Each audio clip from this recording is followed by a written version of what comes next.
shit. Here we go again.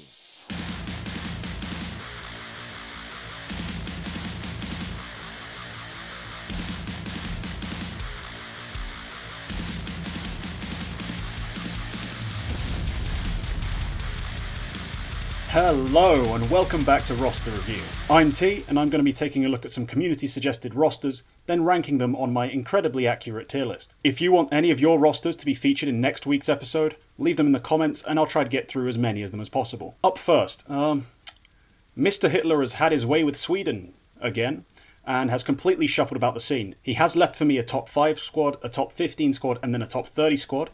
But I'm going to make an executive decision and just look at the top 5 squad for now. His team is Krims, Golden, Brolan, Plopsky and Nork. So we've essentially combined Fnatic and NIP and created some sort of Swedish super team. So first note, I'd much prefer Rez over Plopsky because, well, Rez is better. But I can see why you'd want to include Plopsky. He does have a lot of potential. He could be a great player in the future. Right now, Rez is better.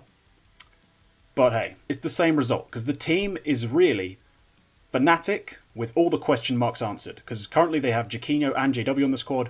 We're not sure who's going to come in for who, if either one's going to be removed, who's going to be the AWPer long term. This solves those problems. Plopsky's in for rifling, Nork is in for AWPing. Sorted. Where does this team rank? Now, they are a team with a lot of championship pedigree, a lot of skill, a couple young players who are close to being up there. I mean, they're some of the best that the Swedish scene has to offer. That has to be said outright. I do think they barely scrape into elite contenders. Very good team, great veterans. The young players would be the only question mark left. I'm putting them just in elite contenders. Up next, we have a bit of a different roster. Most people try to mega brain this shit, come up with the best functional roster. Asnahuki has suggested, well, their favourite players. That's all it is. It's a 6-man roster with all their favourite players on them, which is fair enough. I like to see it. So, the team is Alexi B, JKS, Rain, Ethan, Mantu, and Liaz as the 6th man. A couple notes, obviously, first off. You're lacking a real, dedicated, aggressive player.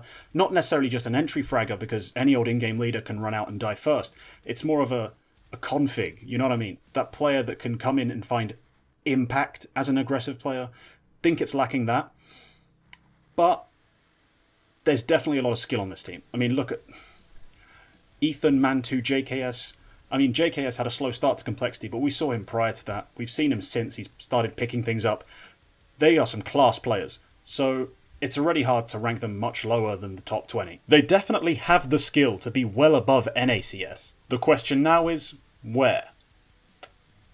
Are they top 10 to 20? Are they in the solid top 10? Like, how do you place a team like this? I'm immediately drawn towards the back end of solid top 10, where we have the perpetual back of the pack Villamix and OG 2.0. I'm looking somewhere around that area. Compared to OG 2.0, they lack some of the role definition. They lack, honestly, a bit in terms of the individual impact level. But I do think they're better than Villamix, who are just a little too confidence-based, a little too hype-based for my liking.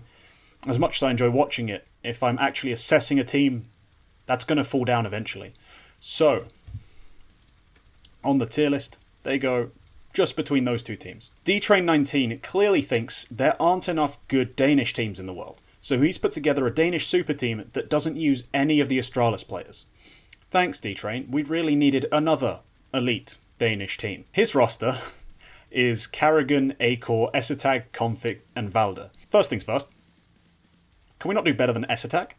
I mean, Tessis, Down, Nico, are we not allowed to use heroic players either? I get it, maybe you prefer him, but from what I've seen in the last 3-4 months, the heroic guys are better performing and younger, so why not pick them up? Shit, even Blame F is still out there. Sure, he's never going to be as aggressive as someone like Esatag, but you've got Karrigan, you have Config, that's your aggression sorted. You don't need another one.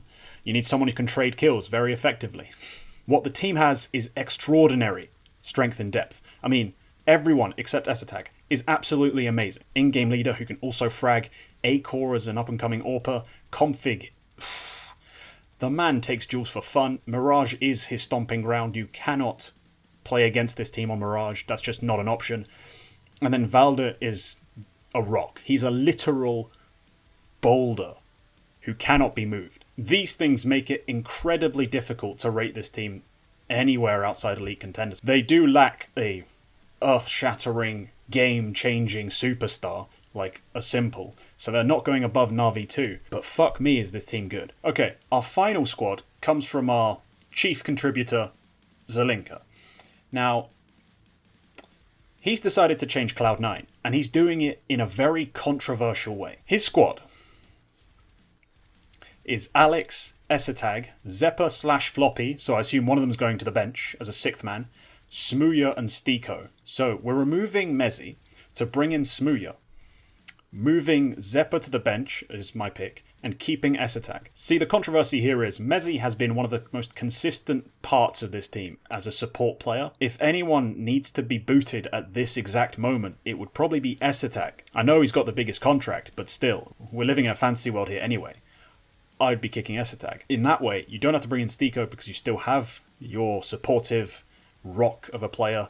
You have your entry in Zeppa. It's him and Alex who'd be pushing, finding info, getting all that space created for the stars behind. But no, you had to remove the one remaining bastion of UK Counter-Strike. Sure, you're making way for a different one, but has the UK CS scene not suffered enough? I digress.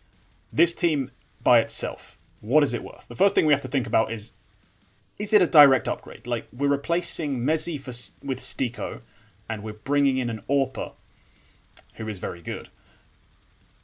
How much have we upgraded things? So Stiko and Mezzi, Stiko's the better player right now, I would argue. So from that side of things, the team is ever so slightly better. Bringing in Smooya, who's going to take the AWP off of Alex, finally, is a huge upgrade. It's a huge upgrade, let's be real. I just roasted Villamix for constantly being 10th, like the bottom of solid top 10. And I think this new team has to go there. They have to go just behind Villamix. They're in the top 10.